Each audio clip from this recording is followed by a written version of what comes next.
अपना नया चैप्टर है जंतुओं में जनन से संबंधित, और वही पहले क्वेश्चन फिर उसका एक्सप्लेनेशन की बात करेंगे। ठीक है, तो पहला क्वेश्चन है कि प्लाज्मोडियम में एक कोशिका के अनेक कोशिका में एक का अनेक में विभाजन होना, विभाजित होने की क्षमता को क्या कहते हैं?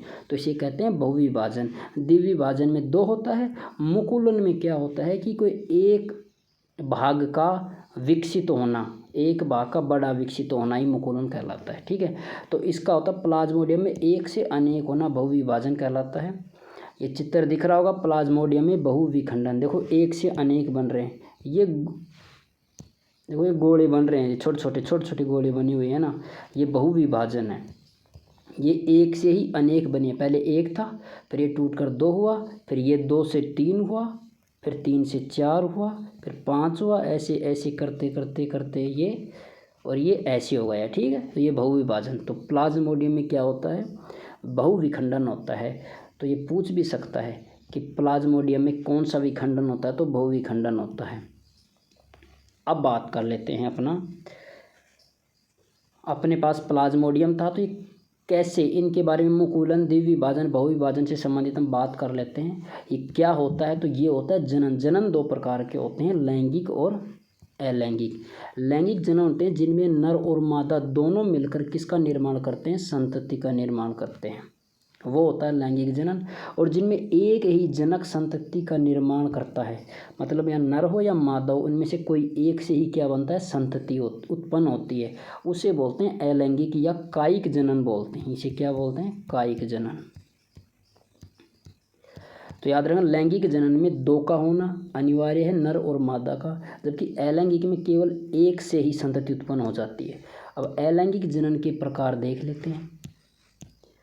अलैंगिक जनन के प्रकार, तो अलैंगिक जनन में एक होता है द्विवी विभाजन या द्विवी विखंडन होता है। द्विवी खंडन होता है, द्विवी मतलब होता है दो, एक से दो का बनना द्विवी विभाजन कहलाता है। ठीक है, अब इसकी चर्चा कर लेते हैं द्विवी विभाजन की। इसमें एक जनक प्राणी, आपको बताया था अलैंगिक में कितना होता है? एक ही होता है। तो एक जनक प्राणी समान आकार के प्राणियों में विभाजित हो जाता है, कितने में? दो समान आकार के। द्विवी विभाजन का मतलब होता है दो में विभाजित होना। तो सामान्यतः एक कोशिक के जीव होते हैं, एक कोशिक के जीव क्या दो में द्विवी विखंडन में विभाजित होते हैं। इसमें होता है अमीबा, पैरामीशियम, युगलिना, लेशमानिया होते हैं। तो द्विवी विभाजन का दिखा देता हूँ मैं एग्जाम्पल। ये रहा अमीबा में द्विवी विखंडन, देखो ये अमीबा एक है, थोड़ा लचीला हुआ, फिर ये देखो अंदर, देखो इसके अंदर जो ये है ना, ये मटेरियल अंदर गोल, ये देखो फिर थोड़ा सा सकड़ा हुआ, फिर ये देखो और थोड़ा सा लंबा होता है, यहाँ से देखो द्विविभाजन हो जाता है। ये अभी भी एक ही है, इससे एक तो ये बन गया और इससे एक ये बन गया, ये द्विविभाजन हो गया। एक अमीबा से इस एक से ही कितने बने हैं? दो विभाजन। तो अमीबा में द्विविखंडन होता है, युगलिना में भी इसी प्रकार होता है। तो द्विविभाजन समझ गए। अब देख लेते हैं अपना बहुविखंडन क्या कहलाता है। बहुविखंडन, बहुविखंडन में होता है कि एक कोशिका से अनेक कोशिका में विभक्त होना। बहुवी का मतलब होता है ज़्यादा होना, तो एक से उत्पन्न एक से ही होगा, क्योंकि एक संतति से वो एक से ही संतति उत्पन्न होती है, जबकि लैंगिक में दो होते हैं, नर और मादा की आवश्यकता होती है। तो एक कोशिका से अनेक कोशिका में विभाजित होना ही क्या कहलाता है? बहुविखंडन कहलाता है। जनक प्राणी एक से अधिक प्राणी में विभक्त हो जाता है, सिंपल है।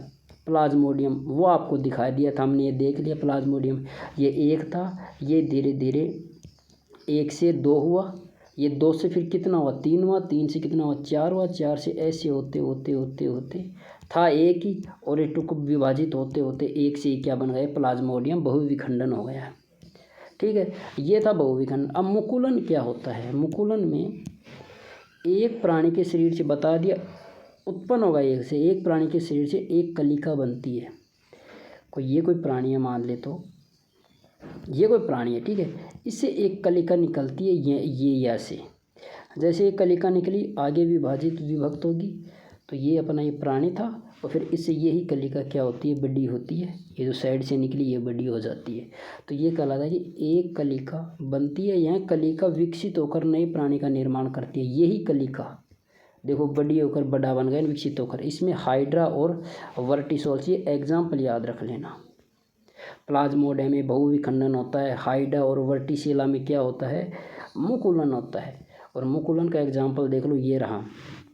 इसमें देखो यहाँ से संतति उत्पन्न हुई, ये धीरे धीरे फिर विकसित हुआ, और फिर देखो इसके बराबर ही ये पूरा विकसित हो गया, इसी के समान ही, ठीक है, इसी के समान ये विकसित हो जाता है।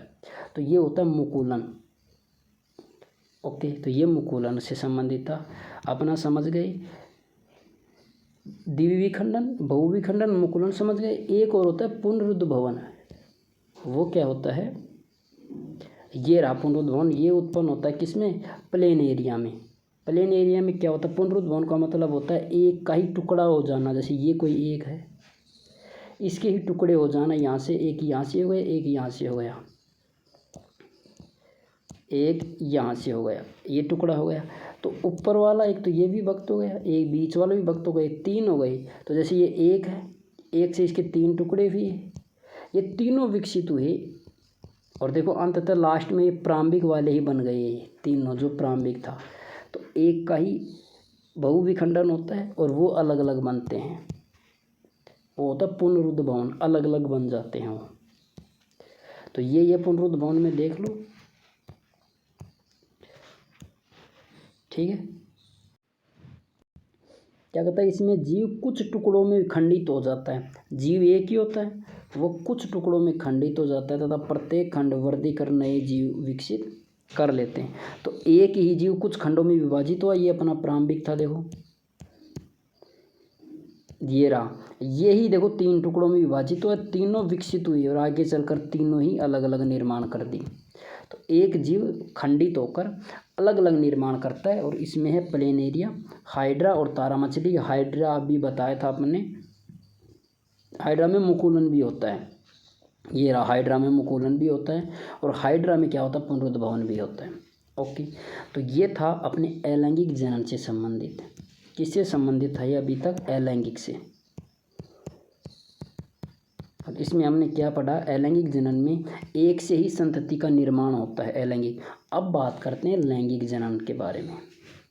अब अपना टॉपिक क्या चलेगा, लैंगिक जनन से, यहाँ से क्या चलेगा, लैंगिक जनन। ठीक, तो देख लेते हैं लैंगिक जनन में। लैंगिक जनन में अपने यौन आरंभ की बात करते हैं, प्यूबर्टी। लैंगिक परिपक्वता होती है 18-19 साल के लिए। 18-19 साल में लैंगिक प्यूबर्टी या बोलते हैं यौन आरंभ प्रारंभ हो जाता है। उसमें परिवर्तन क्या क्या होते हैं, नर में क्या परिवर्तन होता है, मादा में क्या परिवर्तन होता है। नर की बात कर लेते हैं। 13-14 वर्ष का होता है जब नर, तो उसमें क्या परिवर्तन होता है, आवाज़ का भारी होना, दाढ़ी मूंछ का प्रारंभ होना, निकलना, और त्वचा का तेलीय होना। जबकि मादा में 10-12 साल की उम्र में यौन आरंभ प्रारंभ हो जाता है, बिल्कुल पुरुष से पहले होता है। इसमें स्तनों का विकास होना, थैलार्की बोलते हैं। जनांकों पर बाल होना, इसे बोलते हैं प्यूबार्की होते हैं। और रजोधर्म पीरियड शुरू होना, इसे बोलते हैं मीनार्की। ये तीनों पॉइंट याद रख लेना, थैलार्की, प्यूबार्की और मीनार्की, ये तीनों इम्पोर्टेंट है। ठीक है, तो ये तीनों ही किसकी अवस्था हैं, यौन आरंभ की। क्वेश्चन पूछ लेता है खबर, यौन आरंभ की अवस्था होती है थैलार्की, प्यूबार्की, मीनार्की, या कुछ और दे देगा चौथा ऑप्शन। तो ये तीनों ही है। थैलार्की होता है स्तनों में विकास होना, प्यूबार्की होता है जननांगों में होना, और रजोधर्म होता है मीनार्की होना। ठीक है, ये स्त्रियों में होता है। जिम्मेदार हार्मोन कौन होता है यौन आरंभ में, टेस्टोस्टेरोन होता है पुरुष में, महिला में होता है एस्ट्रोजन और प्रोजेस्टेरोन। हालांकि एस्ट्रोजन के बारे में तो आपने पढ़ा होगा, इसे बोलते हैं सौंदर्यता का हार्मोन, सौंदर्यता का। ठीक है, महिलाओं में सुंदरता का होना ये एस्ट्रोजन के कारण ही होता है। ओके, और नीचे लाइन लिखी हुई है, देख लो। समय से पहले लैंगिक लक्षणों का विकास प्रीकोशियस प्यूबर्टी कहलाता है। प्रीकोशियस होता है, प्रीकोशियस मतलब पहले ही, एक समय से पहले ही लैंगिक लक्षणों का विकास विकसित हो जाना है, प्रीकोशियस प्यूबर्टी कहलाती है। ओके, तो ये था अपना। अब हम बात करेंगे कि पुरुष में, खासकर आज पुरुष की बात करेंगे कि पुरुष में जो लैंगिक होता है ना, लैंगिक जनन से संबंधित हम बात करेंगे। तो पुरुष में क्वेश्चन है अपना कि निम्न किसमें कौन से नर का प्राथमिक जननांग है। प्राथमिक जननांग क्या होता है, तो इसका आंसर होगा वृषण, केवल ए होता है। बाकी ये जो शुक्रवाहिनी शुक्राशय ये क्या होते हैं, द्वितीय होते हैं, द्वितीयक जननांग होते हैं। अब एक एक की बात कर लेते हैं, आपको चित्र से समझा दूंगा कि वर्षण क्या होता है, शुक्रवाहिनी क्या होती है, शुक्राशय क्या होता है। तो ये आपको चित्र दिख रहा होगा अच्छे से, इसमें हम बात कर लेते हैं। देखो ये होता है मूत्राशय, जहाँ मूत्र एकत्रित होता है, यूरिन अपना इकट्ठा होता है, वो मूत्राशय होता है। और ये होता है वृषण, ये जो कलर ले लेता हूँ मैं, हाँ ये होता है वृषण। देखो ये वृषण रहा और ये वृषण कोश रहा, वृषण कोश के अंदर वृषण पाया जाता है, ठीक है। और ये शुक्रवाहिनी रही,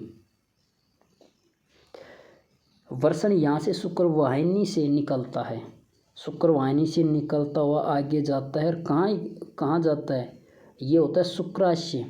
शुक्राशय में तरल पदार्थ होता है, वहाँ से मिलकर ये किस में, जो मूत्र नली होती है, प्रोटेस्ट ग्रंथि होती है। देखो ये प्रोटेस्ट ग्रंथि, यहाँ से तैलीय पदार्थ निकलता है और जो वीर्य जो वृषण होते हैं वो वीर्य के रूप में निकल कर किस में, मूत्रवाहिनी में वो मूत्रवाहिनी से होते हुए बाहर निकल जाते हैं। तो ये होता है अपना पूरा स्ट्रक्चर, अच्छे से समझ लो। दोबारा बता रहा हूँ,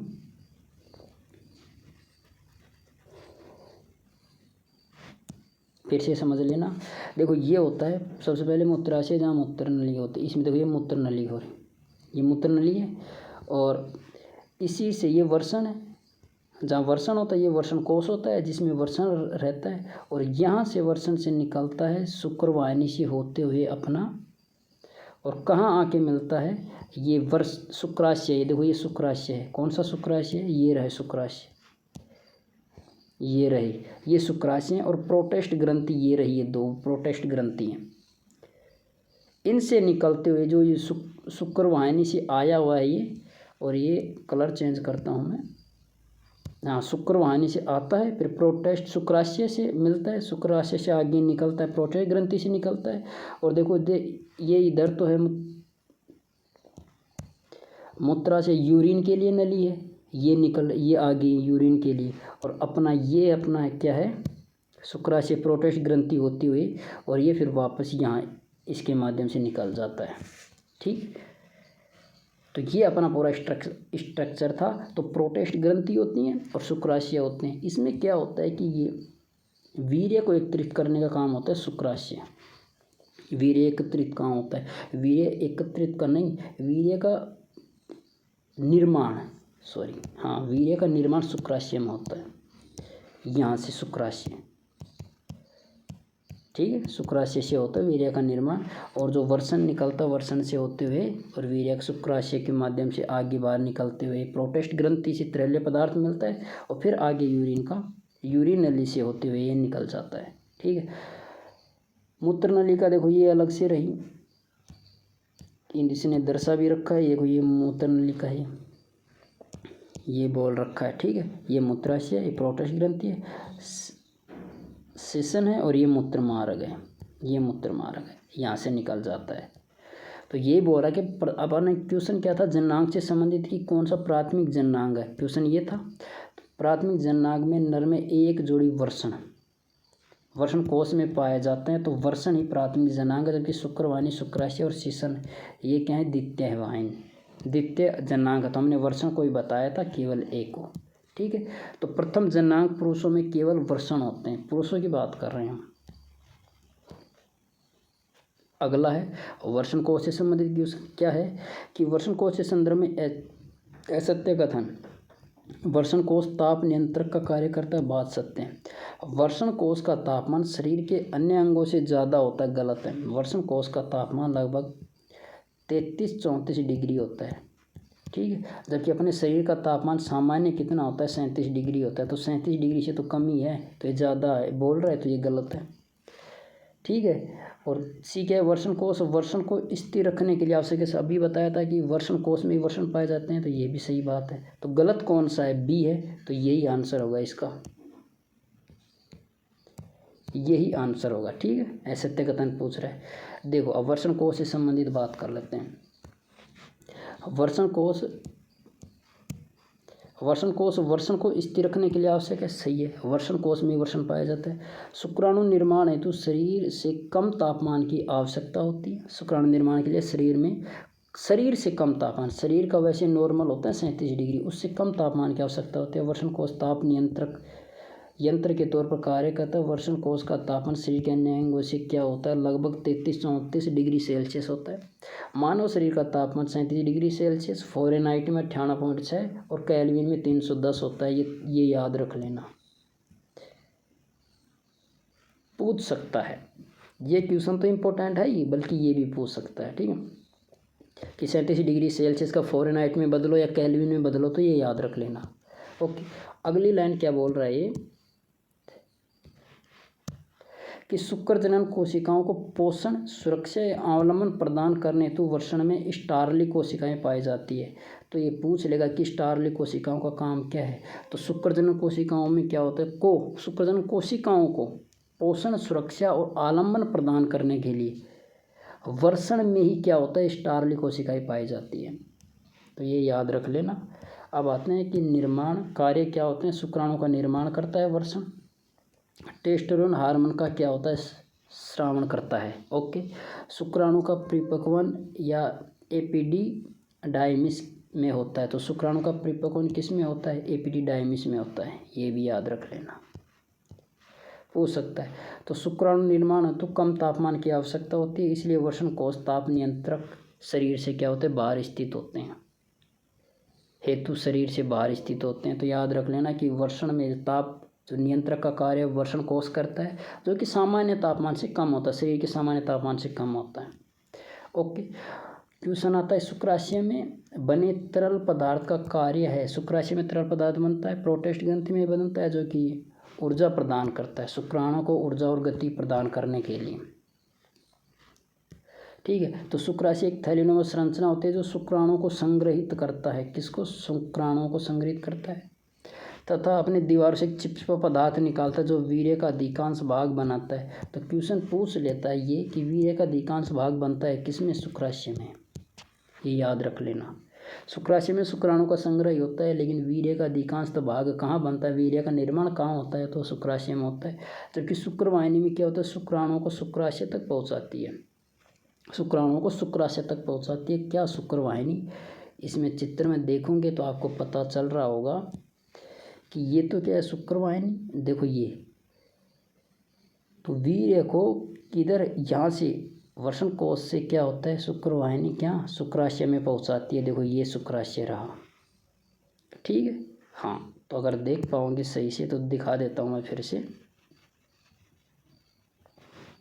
ये रहा, देखो ये है शुक्रवाहिनी। क्या बोल रहा है कि वीर्य को शुक्रवाहिनी शुक्राशय तक पहुँचाती है, यही बोला इसने, शुक्राणु को शुक्राशय तक पहुँचाती है। तो यहाँ से वर्षण से शुक्रवाहिनी यहाँ से निकलती हुई, देखो ये शुक्रवाहिनी ये जाती है और ये मिलती हुई कहाँ, ये शुक्राशय, देखो ये आ गया, ये शुक्राशय है, तो शुक्राशय तक पहुँचाती है शुक्राणु को। ओके, अब आता है प्रोटेस्ट ग्रंथि क्या होती है। जो ये ग्रंथि है इसका काम क्या है, ये प्रोटेस्ट ग्रंथि, देखो ये रही, अगर देख पा रहे हैं आप, ये प्रोटेस्ट ग्रंथि है जो शुक्राशय से जस्ट नीचे होती है अपने।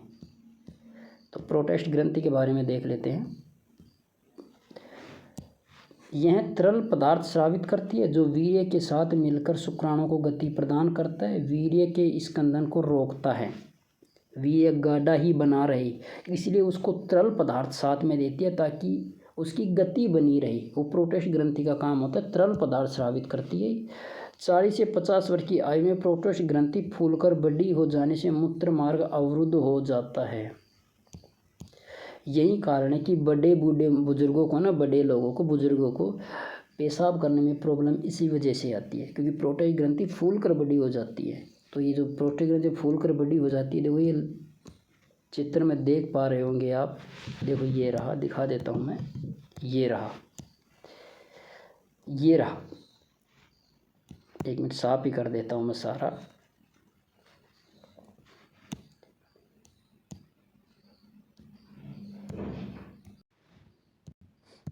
हाँ, तो देखो ये तो रहा प्रोस्टेट ग्रंथि और ये मूत्र मार्ग है। तो ये जैसे जैसे ये प्रोस्टेट ग्रंथि बड़ी होती है, ये फूलती है, तो ये मूत्र मार्ग अवरुद्ध हो ही जाता है। कौन सा? ये अवरुद्ध हो जाएगा, ये है ना। तो यही कारण है कि मूत्र मार्ग अवरुद्ध हो जाता है। किसके कारण? प्रोस्टेट ग्रंथि फूल जाती है, इस वजह से। ओके, नोट कुछ और बात कर लेते हैं। शुक्र जनन में एक प्राथमिक ओसाइट से 4 शुक्राणु बनते हैं। शुक्र निर्माण की क्रिया को शुक्र जनन कहते हैं। शुक्र जनन किसे कहते हैं? शुक्राणु निर्माण की प्रक्रिया को। योनि में प्रवेशित शुक्राणु 24 से 48 घंटे तक जीवित रहते हैं। जो योनि होते हैं, मादा में जैसे ही प्रवेश करता है, तो मादा योनि में प्रवेश करने के बाद ये 24 से 48 घंटे तक ही शुक्राणु जीवित रहते हैं, उसके बाद मर जाते हैं। ठीक है। टेस्टोस्टेरोन के कारण मनुष्य में बाल अत्यधिक शीघ्र उत्पन्न होते हैं। तो ये बिल्कुल यौन आरंभ, पुरुषों में यौन आरंभ का कौन सा हार्मोन कारण होता है? टेस्टोस्टेरोन होता है। उसके बाद बात कर लेते हैं, शुक्र जनन की क्रिया मनुष्य में 74 दिन में पूर्ण होती है। एक शुक्राणु निर्माण की प्रक्रिया कितने? 74 दिन में पूर्ण होती है। शुक्राणु मनुष्य की सबसे छोटी कोशिका है। तो ये पूछ ले कि मनुष्य की सबसे छोटी कोशिका कौन सी है, तो शुक्राणु है। नर जननांगों के विभिन्न भागों में शुक्राणु के परिपक्वन का सही क्रम। हाँ, तो इसमें ये क्रम पूछ सकता है, और ये सही पूछा इसने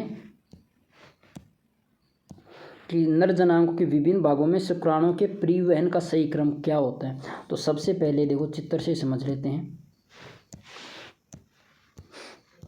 ये चित्र अपने पास, सबसे पहले वर्षण से शुक्राणु किस में जाता है? शुक्रवाहिनी की मदद से किस में जाता है? शुक्राशय में जाता है। और शुक्राशय में होते हुए किस में? ये मूत्र मार्ग के द्वारा निकल जाता है। तो वर्षण, शुक्रवाहिनी, शुक्राशय। अगर उसके बाद ही पूछे तो प्रोस्टेट ग्रंथि, फिर होता है मूत्र मार्ग। तो ये क्रम याद रख लेना। तो वर्षण, शुक्रवाहिनी, फिर शुक्राशय। तो वर्षण, सबसे पहले वर्षण, फिर शुक्रवाहक, फिर होता है मूत्र मार्ग होता है। तो शुक्राशय, वर्षण, जो प्रोस्टेट ग्रंथि होती है बीच में होती है, लेकिन सिंपल अगर ये 3 से पूछे तो वर्षण, शुक्रवाहक और मूत्र मार्ग होता है। वैसे वर्षण, शुक्रवाहिनी, शुक्राशय, फिर होता है उसके आगे प्रोस्टेट ग्रंथि, फिर मूत्र मार्ग से निकल जाता है। तो ये नर जनांगों में शुक्राणुओं के परिवहन, शुक्राणु किस माध्यम से निकलते हैं, किस किस अंग से होते हुए निकलते हैं, तो ये याद रख लेना। ये अपनाता था पुरुष जननांगों से संबंधित। ठीक है। और कल अपनी बात किससे होगी? मादा जननांगों से संबंधित। उसके बाद कुछ और टॉपिक हो गए जीवों में जनन से संबंधित, और ये चैप्टर अपना कंप्लीट हो जाएगा अगले 1 या 2 वीडियो में। ठीक है। तो ये याद रखना। ठीक है, मिलते हैं नेक्स्ट वीडियो में।